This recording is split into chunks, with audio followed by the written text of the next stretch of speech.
Who's got more to lose? It ain't working, Chris. See these antics, yeah? I got your number. I won the fight. I got your number. I don't need to be here. I got your number, Chris. You got my number. I got your number, Chris. See all these antics and all that. Well done, you got in my head first time round. Well done to you. It's not antics. Well done to you. It's the fight game. Ain't working. It's the fight game. Ain't working. See these mind games that you try and do. And you're learning. This is where he's got to revert back to. This is where you got to revert back to try and get under my skin. Truth. Say what you like. Say what you like. I'm going to systematically beat you. Systematically beat you. Oh, you like that word? Systematically beat you November 15th. That's the biggest word I've heard you use. To right, biggest word I've used personally. Yeah, no, I rate it. Systematic. Thought I'd drop it in there today. Conor Benn and Chris Eubank Jr. came face to face in a heated stare-down, trading words ahead of their highly anticipated rematch.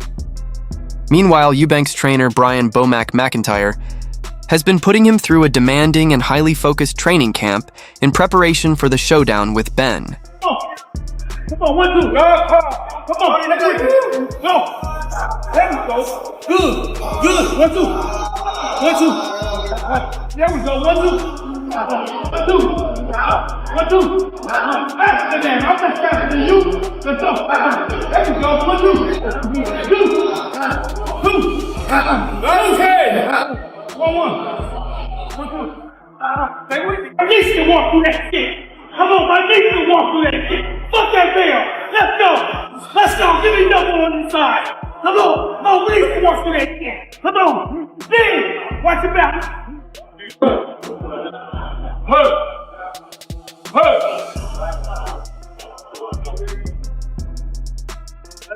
On the other side, Conor Benn isn't backing down, displaying the same fiery determination that's fueled his rise through the boxing ranks. Eubank Jr., of course, there's going to be fight week drama. Of course there's going to be drama. He's the king of drama.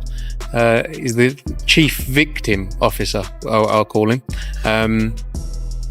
Chief victim officer. No, but he's a victim, isn't he? Everyone's done him dirty in life, and it's at some point in life you have to look at yourself rather than blame everyone else. Chris is very good at blaming everyone else. Oh, this promoter, that promoter, this, that, the other. Well, sometimes look in the mirror, because we've had great relationships with fighters for 15 years. We've promoted the biggest British name and one of the biggest global names of the sport since his debut all the way through. Sometimes you have to go, actually, is it me? Am I the problem? He's been through about 7 different promoters and seems to have fallen out with every one of them. So when I say chief victim officer, I mean everything is always, oh, poor me. Fight week, he loves drama. That's what he does. But he's great at it. It's part of the game, isn't it? He's a showman. So it's what it is. Furthermore, Joe Gallagher revealed that after their first encounter, Chris Eubank Jr. admitted he was taken aback by Conor Benn's punching power, suggesting he may have underestimated him the first time around.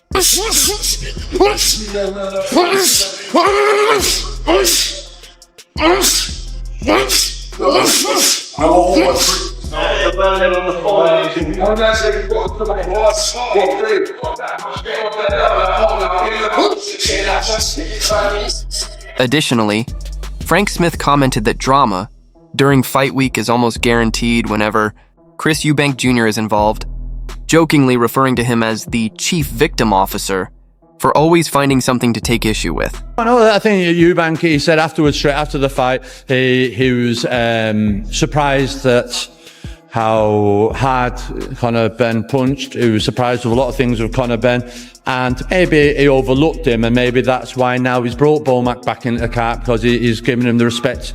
I know we won last time, that he deserves this time by bringing them people on board. He's got to be serious about it. Conor Benn can only grow with confidence from that he went in there, he had moments, and it was just experience, big stage, big fight, adrenaline. That cost him the fight. I still think Eubank will still win. Will it be a closer fight? Possibly, but I still fancy Eubank Jr. to win. In another thrilling fight, I think the two styles will always gel into that type of fight. It's hard because the first one was so controversial, and then would the dad, and then the dad turned up. It had everything. So the story now, we've had Eggate, we've had the dad turning up. It's like, well, this is the rematch, and here we go. It's just, I wouldn't say it's hard. Yeah, it is a little bit of a harder sell, for the general public, but they've seen it, but it's still a good fight. Liam Smith weighed in as well, predicting that Conor Benn will approach the rematch with even more aggression, while noting that Chris Eubank Jr. is starting to show the early signs of age catching up to him. I don't know. I think Ben can do more, and he's going to learn from it. The first one. So, and Eubank looked drained at that weight. I'm surprised he's gone in again for the same weight, same rules, because you could see he looked like he was struggling to get to that weight, and it showed in there at times. So I think it's a 50-50. You know, Ben's in with a better chance this time than the first time. Ben said he's going to box more in the second fight. Is that the game plan you would deploy, or? Yeah, you've got to box. Look, it's called boxing for a reason. You know, you've got to box. When you're looking for big shots and take somebody's head off, somebody will pick you apart. You know, this is skill set in there. At this level, you got to box your way in. Harlem Eubank commented that the rematch is likely to bring the same fiery intensity as their first clash, though it may be hard to recapture the exact level of drama that surrounded their initial meeting. Regardless of the weight, I think I bring Conor into the fight more next time. Regardless, I think Chris is getting older and starting to look older, and I think that fight won't have done him any favours. I think that'll have put even more miles on the clock with Chris. Seeing Chris training with knee braces on, elbow braces, stuff like that. I give Conor a real chance next time. Meanwhile, Peter Fury pointed out that Ben still has plenty of room to grow, especially if he takes lessons from their first meeting, noting that Eubank had a tough time making weight in the last fight. I think it's definitely going to ignite in the same way, but I think everything that came together to make the event what it was, my uncle turning up and the whole entertainment spectacle, I think it's hard to replicate that, yeah. I think the fight itself, they both didn't know what each other had to bring. So in that, you know, they didn't know what to expect, and I feel like now they do. Yeah. So I feel like it will be a different fight. I think in the second fight, with Chris's technical ability, I don't think Conor will make it to deep waters. I don't think he will make it to them rounds. I think Chris will keep him at the end of the shots. Yeah. I think he was doing it pretty comfortably in the early part of the fight. But again, I don't feel like he was himself at all in that last. Eddie Hearn remarked that Conor Benn looks physically stronger and more well-rounded now that he's fully settled into competing at 160 pounds. Like up now at 160, he just looks thicker. You know, he's got, you know, his waist looks bigger, his legs look bigger, his trunk looks bigger. And I was just really impressed with, I mean, I've got to say, not met many people in boxing that work as hard as Conor Benn. Phenomenal athlete, incredible work ethic, but just a smartness about his work and a maturity about his work. And I've always felt that he can beat Eubank, but I left that gym feeling really, really confident that he beats Eubank. And listen, Eubank was surprised in that first fight. There was no doubt about it. He got the shock of his life. And he will be working very hard with Bomac and the team. And I expect a better Chris Eubank. But Conor was poor last time. He knows that. Tony knows that. Like he can be so much better than that. And I really believe he's going to get this performance right. I really believe he's going to win the fight. Tim Bradley shared his belief that Conor Benn has the power to finish Chris Eubank Jr. in their upcoming rematch, but stressed that his game plan and strategy will ultimately determine the outcome. Conor Benn can knock him out. Conor Benn can knock him out in the rematch. Oh yeah. Couple things he got to do though.